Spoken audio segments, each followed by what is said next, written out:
state code that we should.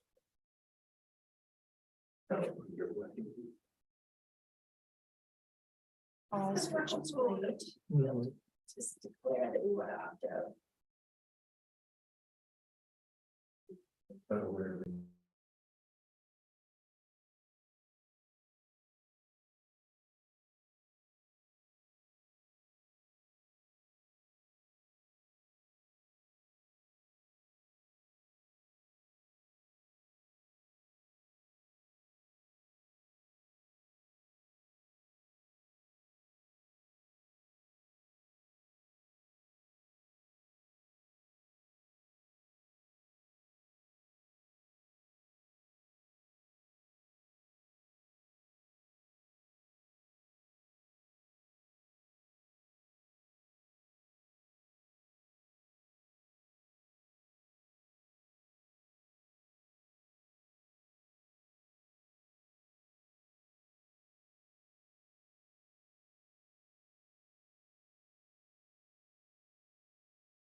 Think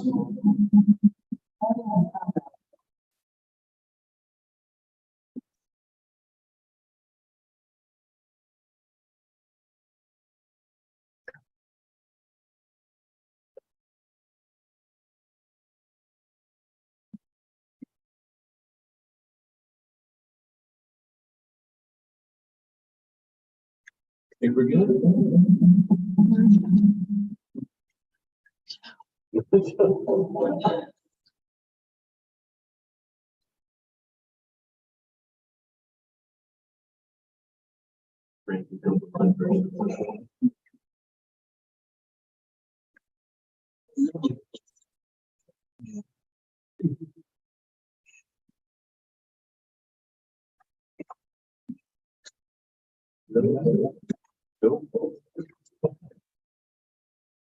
Stop.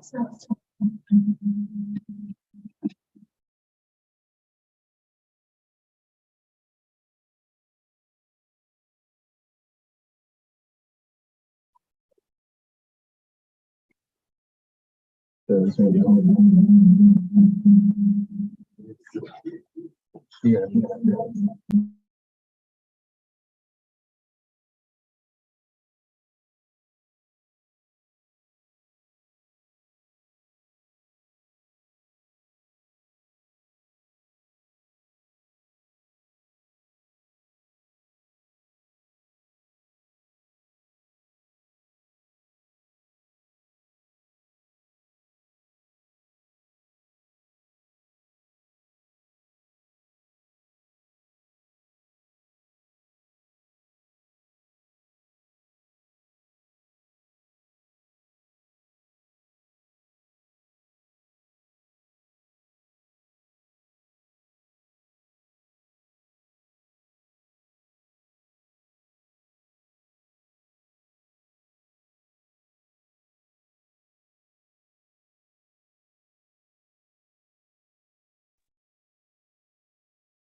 Hello, Hunter, do you want to ask Dave if he can hear us now? Dave, Rolling, or anybody online, can you hear us? Anybody out there? Yes, we can. Hey, Dave, all right. Having some tech issues. Thanks for helping us out from afar, Dave. Appreciate Not a that. problem. Put you on the tech support call out list, Dave, so be careful what you do next time. Yes.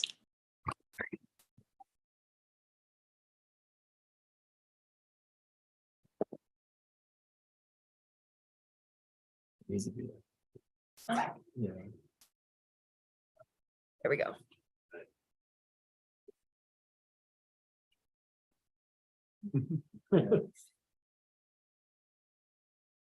We feeling good. Connected to this system. That's why I have nothing on this on your laptop. It has to be done. Yes. Ready on that end? I think so. Excellent. Thanks for bearing with us, everybody. Good evening. I'd like to call to order the regular meeting of the Frisco Town Council. Can I have the roll call, please? Yes, Mortensen, Here. Incan, Here. Aronson. Here. Hell, Here. Palenko. Here. Skripchek, Adrian. Here. Burley. Here. Thank you. First up on this evening's agenda is public comment. Anyone wishing to make public comment may do so now. Please be topic specific for anything that is not on this evening's agenda. Please keep your comments no longer than 3 minutes and state your name and address for the record. If you are online, you can raise your hand, unmute yourself, and I'll call on you. Come on up, please. Welcome. And thanks for, yeah, if you can do the microphone so those at home can hear. Yep. Appreciate it. Hopefully they can hear at home. Yeah, thanks. I'll try to talk fast. We're Barbara and Paul Del Grego. We live at Timberland Cove, 1101 9000 Divide Road, number 302. And we'd like to make some comments about the plowing of the rec path in front of the lake. I know I've sent a couple of emails and I know Hunter's responded to me, but just wanted to get in front of everybody. Thank you to the town for everything you do. We love it here. This is our 5th winter. However, the reason we purchased our condo out on the lake is because of the access. 20, all year round for the lake and for the rec path. We're aware of the master trails plan, but didn't know it meant plowing the lake area rec path. We are not fans of the plowing, and let me tell you why. Regarding the trails master plan, the rec path along the lake is recreational. It's not transportational there. That's a view that goes out way out of the way for views of the mountains and the lakes. Trying to keep it plowed for bike riding, in our opinion, is not feasible or safe with an average of 150 inches of snow, wind, and freezing temperatures all winter. Remember, we face this path, we see it all day long. Plowing the downtown areas would make much more sense for access to the businesses. Aren't we a mountain ski town that should embrace all winter and snow activities? You can bike and walk on the sidewalks and roads, but you can no longer cross-country ski, snowshoe, or hike now on this path. Our winter wonderland now has a road with payloaders that coming by that are dangerous to walk with dogs or kids. One time we looked out, there's these giant payloaders going by. Reasons we are against this plowing. We no longer can we, nor hundreds along this whole section, go out to the door to ski, snowshoe, and hike. The plowing is now blocking 12 access points from the condos onto the rec path and to all the lake trails. It's forming a cement-like wall that is becoming unsafe to cross over and is shoulder height already in some areas. There was a sledding hill for the kids that is now inaccessible because it ends in a plowed path section.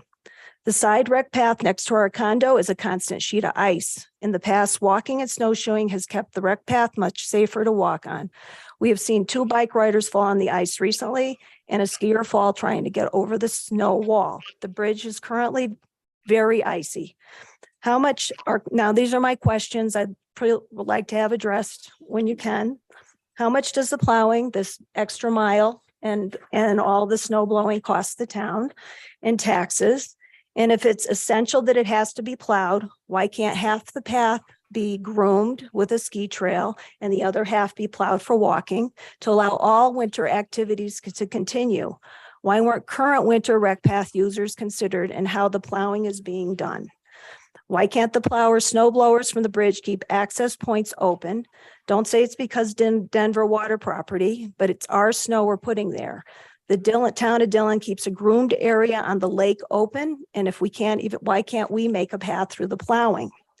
Why can't the snow just be plowed away from the lakeside to keep the lake open? Like I said, there is 12 access points now that are all being blocked either from the condos onto the lake points and there's all these paths that go out to our little mini peninsula and all the way over to the corner where the schoolyard is, up to the lookout that are used all the time. So how is stopping all cross-country skiing, snowshoeing, fat tire biking, blocking condo and lake access along this area, improving the recreational activities? So on another note, I would like to invite anybody from the town council to walk the path with me. I'd be happy to point any of that out. This is really, really important to us to keep that open. Thank you for your time. I don't know. One more summary. I think when, obviously it hasn't been plowed before, right? It's just a new program to see if they could have accessibility we do see some walkers and we do see some people trying. I think we saw in the 2 weeks, we've seen 2 bikers because we can look out there. I mean, we're not always watching, but I think the biggest concern I have for the town is that it is much more icy. Like when we would go take our cross-country skis, we have to walk on the path to get where we are. And as soon as the sun hits it, and then it melts. Like today, it actually was warm. I'm really concerned about that bridge. It was wet today. So now tonight, would it be ice in the morning and the ice? I mean, do you really want to try to maintain this? You're going to put sand? I mean, to me, it's a liability. And I think the cost isn't really worth it.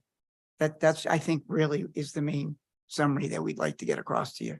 It's going to cost that. But if you're going to continue, we need access from the condos. Yeah, Like a lagoon, it's nowhere near where they come across onto they the have a path, path but now there. they're blocked from the path. And trying to get over all these cement humps of snow to get to all the lake trails, there's a lot of them.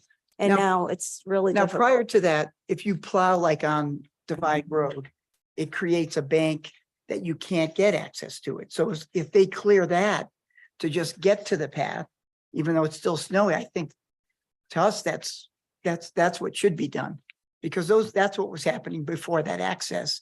Like if you plow the road into those paths that in the summer are bike paths, obviously, are still accessible for cross-country you know, the fat, we don't see anybody on the fat bikes now. We don't see snowshoers. Because it's, you know, if you even snowshoe outside the bike path, you end up on it. So anyway, that's, I think, thank you. And Public Works guys are great. There's nothing wrong with those guys. We love what they've done for us. Thank you for your Okay. feedback. Yeah, I made a copy of all that. Does anybody want it with our contact You want it? information? Yeah, it's Okay, We have a few copies. all right. thank you. Okay, thank you. Other public comments this evening? Yep. please. Hi there, thank you. Brent Eliason, 738 Lagoon Drive. I'll just kind of make it short and sweet. I'm into a new journey that I've never had before. I've been spending time up here in Frisco for a little while as a long-term renter. Both have had short-term rentals next door. Unfortunately, this year is the first time I'm experiencing what a disruption the short-term rentals can cause. Like I said, I'm at the beginning of the journey, finding out where the resources are to report these instances, filing police reports and whatnot.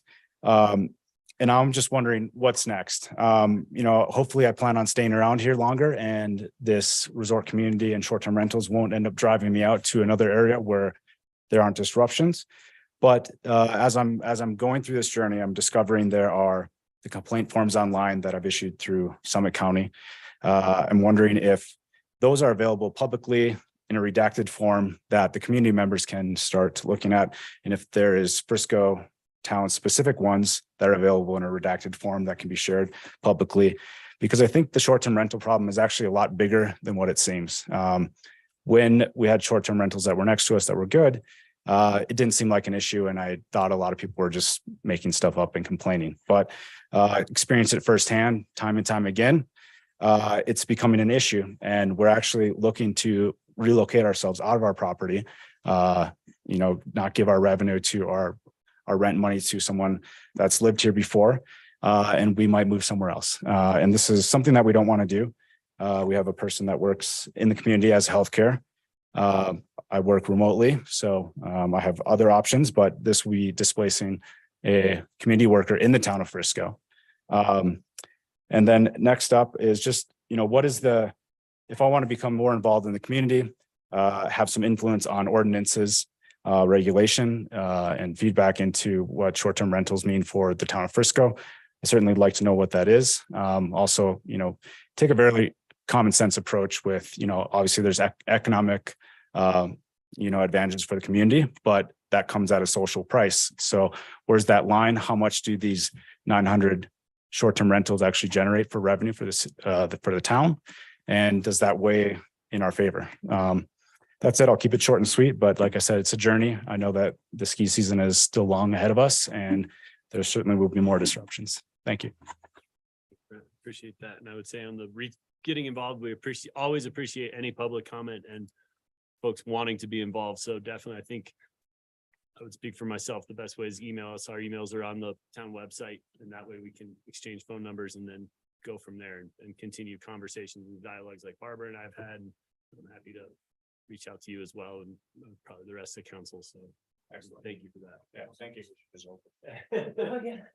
And Andrew said our housing position is open currently. If you know anybody who's good at housing. In a full-time capacity? Yeah.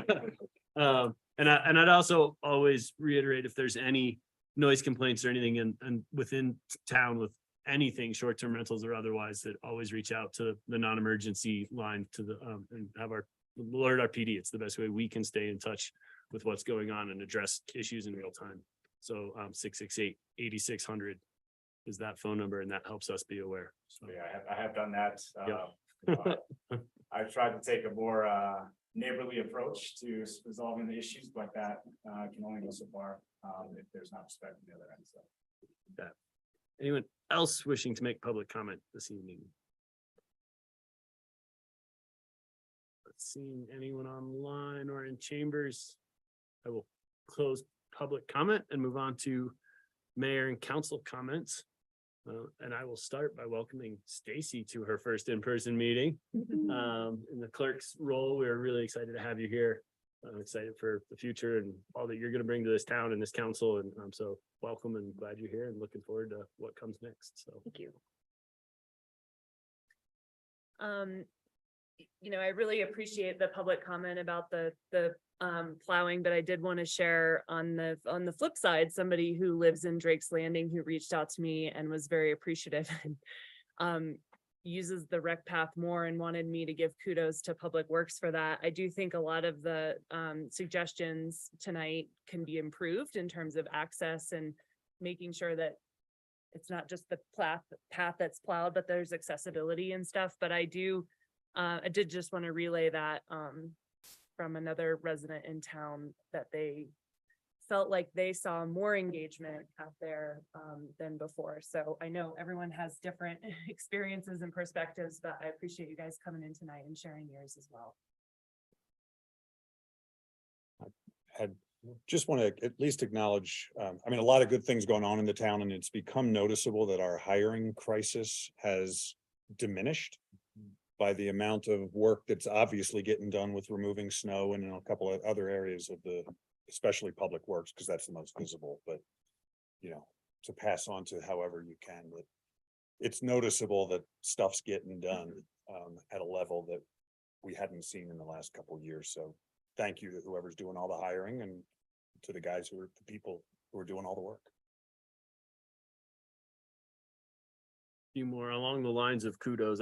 Was speaking with someone from a good friend who was a collegiate Nordic ski racer, and he was showering our Nordic Center with admiration and praise for how it's become one of the premier Nordic venues in the country. And he's raising his kids to be Nordic racers, and they travel the West, and they still think ours is one of the best. And I want to just say thank you to that whole team and our whole rec department for what they're doing in that regard. A few quick updates. We had good conversation at the mayors and managers meeting this past month.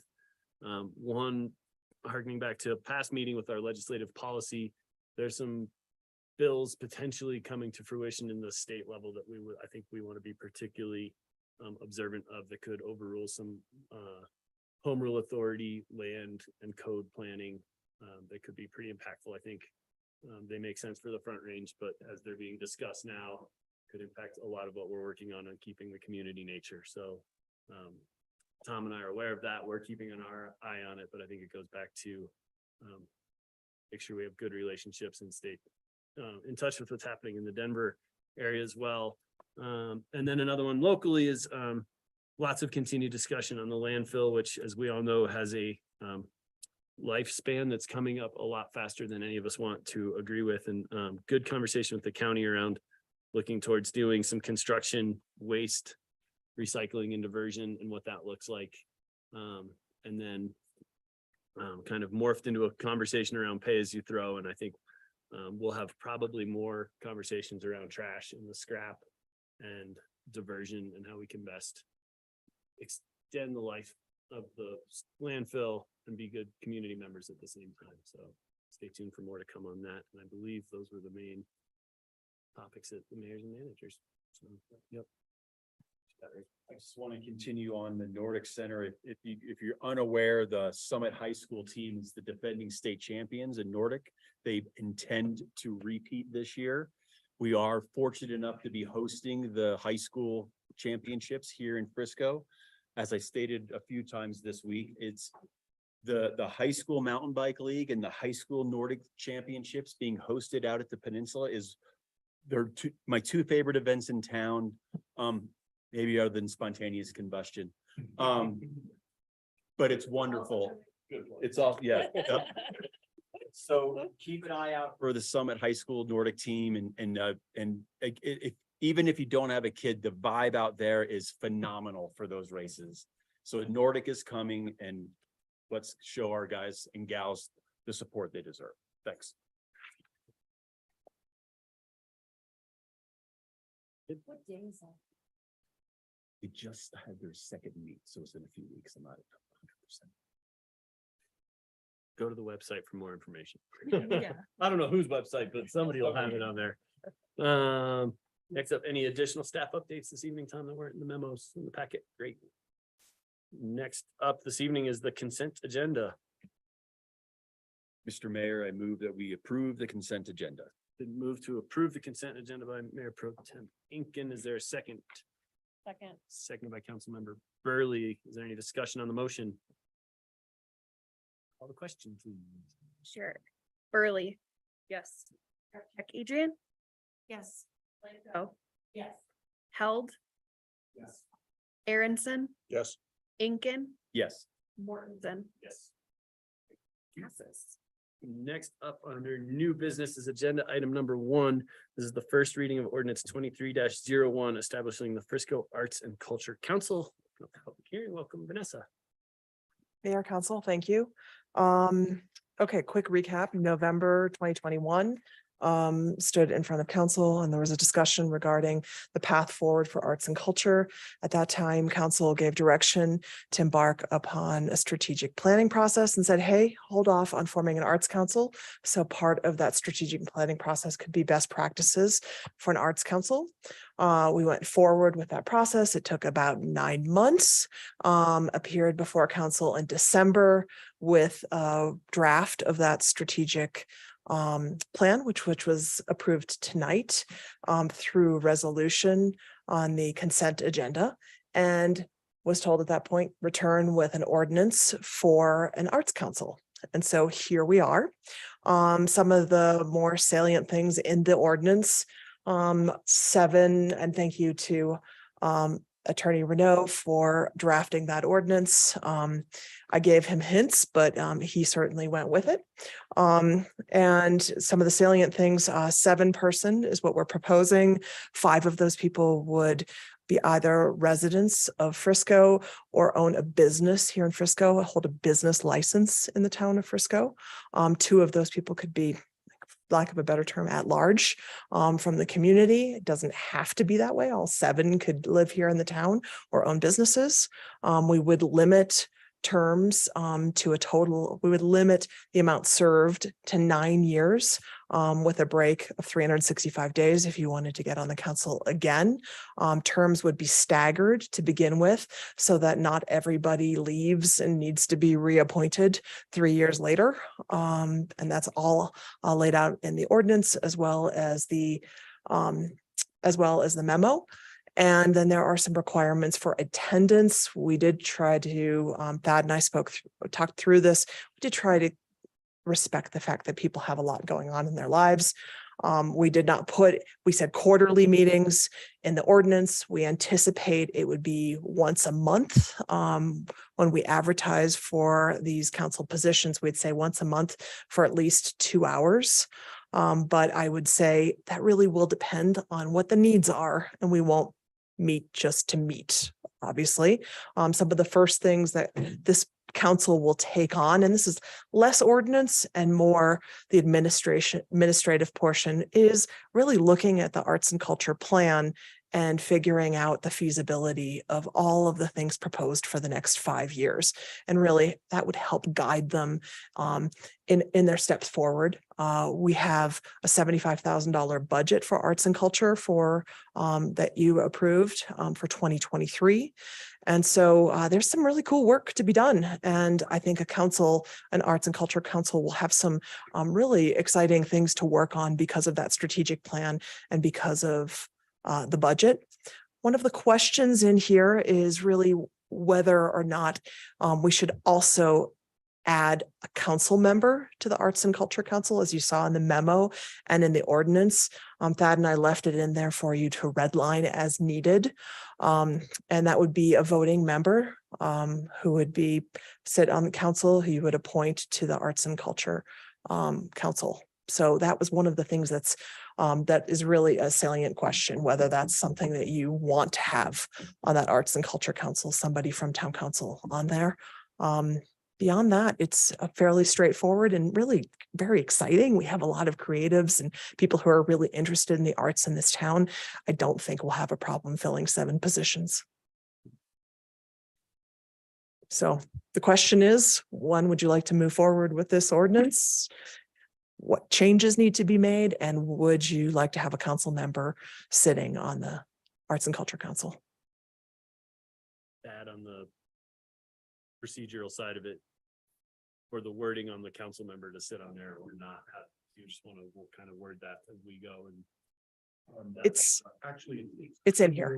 Now ready to be stricken out if there is not a desire. And just a point of clarification, it's only the council member liaison, if indeed such person remains, would only be eligible to vote in the event of In the event of a tie. where there was a quorum of the board present below, but for whatever reason, it was tied. Otherwise, it's a non-voting. But it would be one of 7 It would be or an additional. It would be an addition. Thank you. It's section 43 point dash 5. Questions for staff?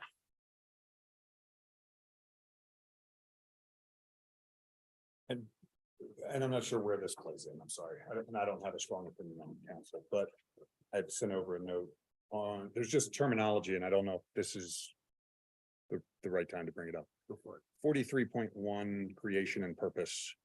It says the purpose of the Arts Council is to be a liaison and advisor to the town and the town council and the community as a whole relative to art and cultural programs. Awesome. But then it says, and activities associated with the long-term sustainability and quality of life of the residents of Frisco and its visitors.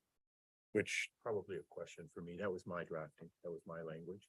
I understand that sustainability may be a loaded term these days and people want to relate it to environmental issues. It was intended as sustainability of culture and arts, and that's all. And I think it's qualified as such, but it's easily come out, right? It's art and cultural programs and activities associated with. So they've got to be an art and cultural program and activity. One of those things associated with long-term sustainability, but if it's too loaded a term in terms of looking at it as environmental sustainability instead of cultural sustainability, it's easily removed. And I don't think makes a bit of difference. yeah, I want to keep the scope for anybody who's looking at this that may be on the council and say, well, you guys passed an ordinance and we're supposed to know about it because it's got to do with sustainability and quality of life. No, they're arts and culture. But I guess with respect to that individual making that comment, I would say as qualified by the relative to art and cultural programs and activities associated with. So it's hard, that person making that argument is reading that word in a vacuum. But again, it's easily enough removed. Because I read it and I thought, wow, this is a really expansive definition of what this. The loaded term gets applied to one of the arms that are 3 legs of sustainability. Yeah. Economic, environmental. And it applies to. But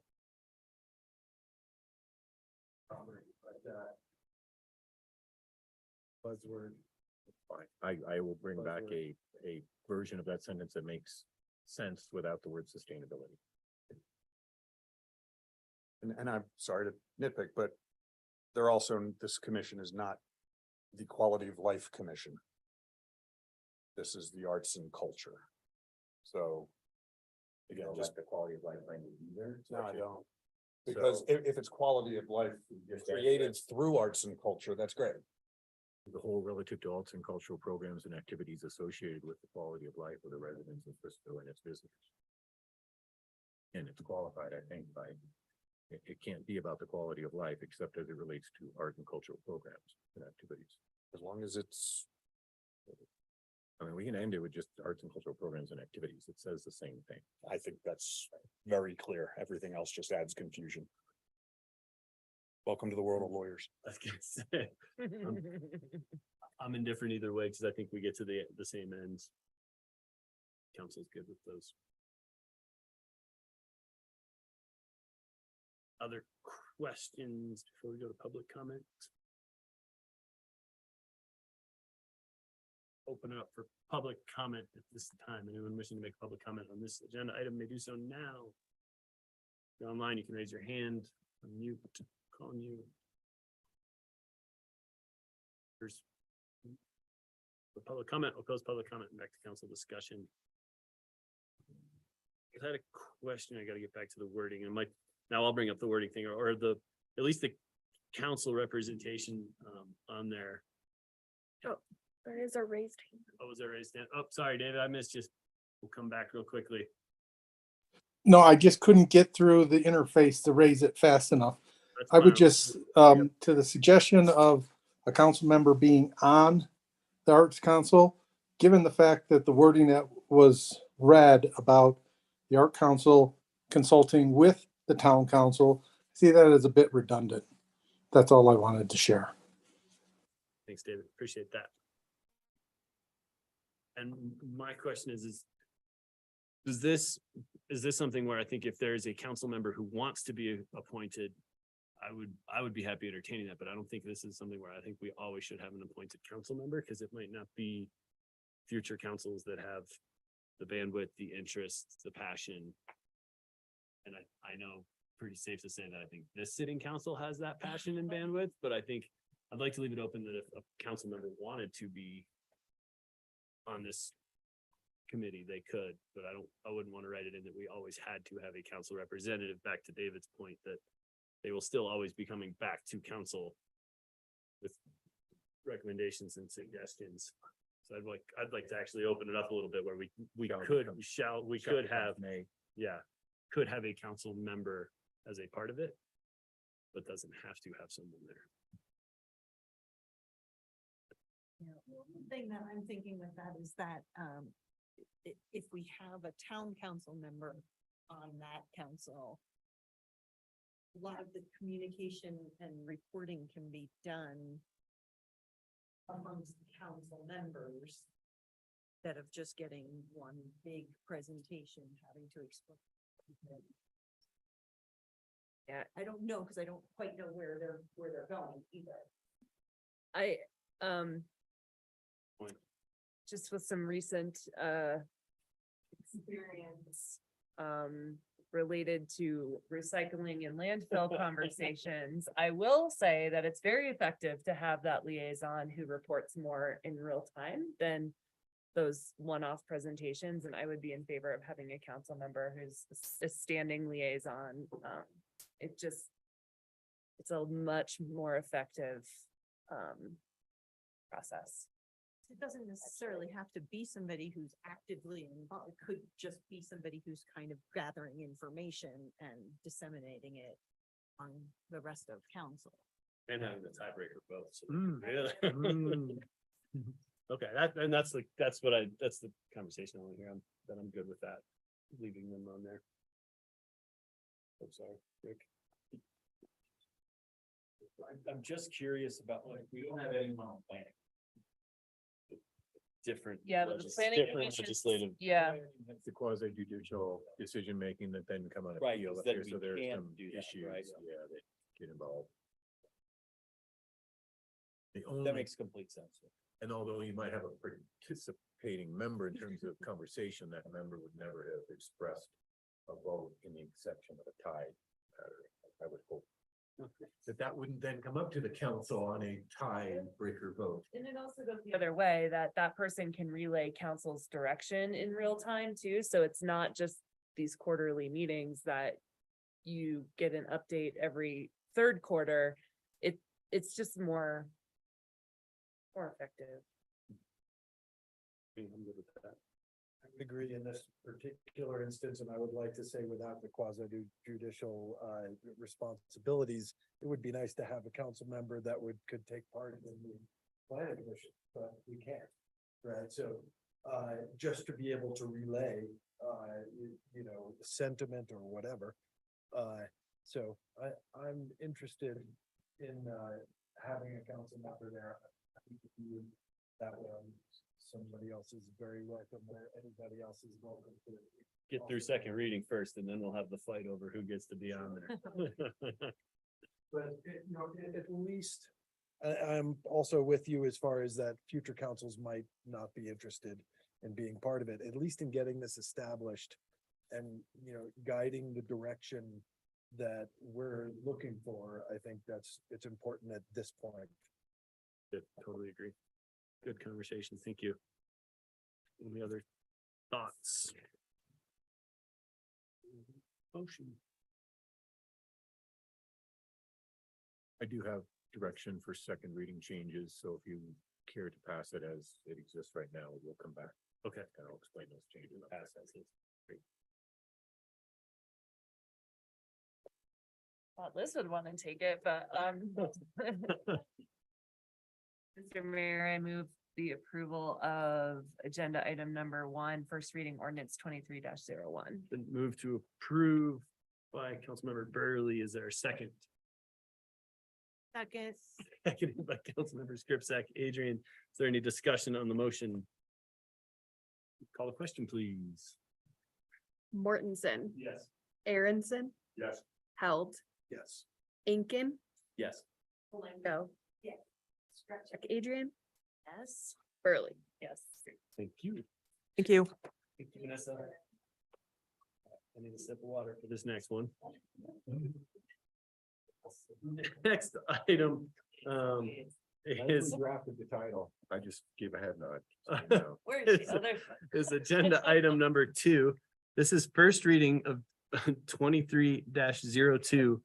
An ordinance amending chapter 160 of the Code of Ordinances of the Town of Frisco, Colorado concerning taxation by amending sections 160-1.1 concerning definitions related to town sales tax, 160-2.1 concerning collection and payment of sales tax, 160-2.4 concerning reporting periods for the payment of sales tax, 160-3.1 concerning marijuana and tobacco licenses, 160-3.3 concerning confidentiality of tax information, 160-5.6 concerning notice of assessment, 160-7.1, 160-7.2, and 160-7.3 concerning liens related to the town's sales tax, 160-7.4 and 160-7.6 concerning the recovery of tax due, 160-8.9 concerning transactions and items subject to tax, 160-8.10 concerning exemptions from sales tax,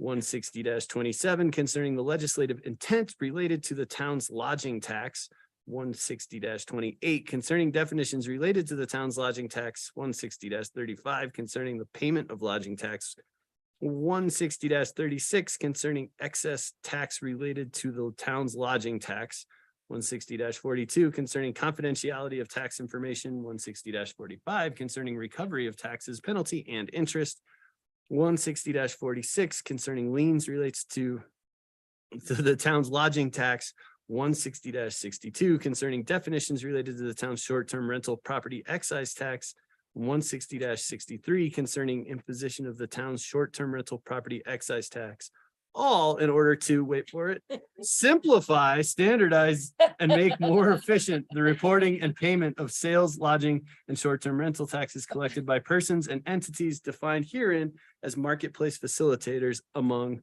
others. Oh, you're all still here. I will open up the public hearing and turn it over to Leslie. Thank you for such an entertaining opening. Sorry. Good evening, Mayor and Council. I apologize for the lengthy title. but Thank you for reading that into the record. I'm pretty sure you don't have to do that, well, at least tonight again. Perfect. Thank you. So this is a follow-up to the December 13th work session discussing tax code amendments. I would like to start by giving a kudos to Soleil Drumright, our revenue specialist. She spent quite a bit of time reading other municipalities' tax codes, many long hours, drafting most of this. And I just want to acknowledge and thank her for her time. I believe that she is listening online, I hope. So if adopted, this ordinance would align us with our neighbors. It is important to provide uniformity for multi-jurisdictional businesses in a state that has 68 self-collected home rule municipalities. Additionally, we seek to have a level playing field for local businesses that are oftentimes competing with out-of-town businesses, whether that be in the retail market or in taxable services such as lodging. Most of these changes fall into 3 categories: definitions, taxable transactions, and exemptions. We do also have some other housekeeping items in there as well. Generally, we are simply clarifying the code that as it exists on what our current practice is in these areas. There are some exceptions that I should point out. The state of Colorado did implement some new exemptions starting January 1st at the state level. This includes diapers, menstrual products, and an exemption on their bag fee, which is a government imposed fee. Additionally, on July 1st, they introduced a retail delivery fee, another government imposed fee of 27 cents on deliveries that they have exempted as well. There's also some other state exemptions that are referenced in here. One is affordable housing that's developed under a housing authority, and then additionally renewable energy exemptions. So those would all be new to the town, but are believed to have a pretty small impact to the town's revenue collections. And, you know, if you believe that those exemptions are aligned with the town's values, then it would make sense to approve those exemptions. So I recommend that you approve this ordinance on first reading, and I welcome any questions that you might have. Questions for staff?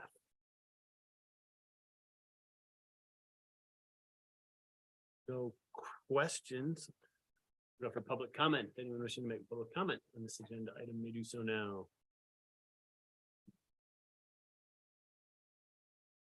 No hands online and no one in chambers wishing to make public comment. I'll close public comment and back to council discussion. I'm going to say thank you for going through all of that and simplifying things. Thank you, thank you to Hunter for reading it all. But you had to go through all. And Soleil. Oh, and so.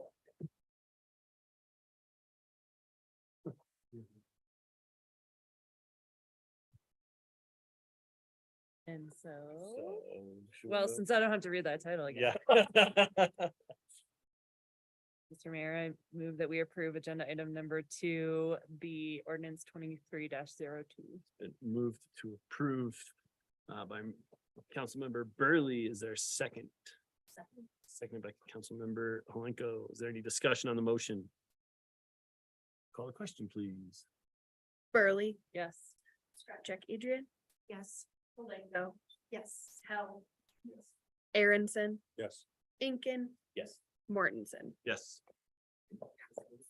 Appreciate it. Thank you, Soleil.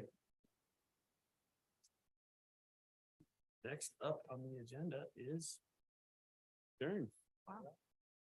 We are adjourned. Thank you all. Thanks for everybody's patience on running a little late this evening.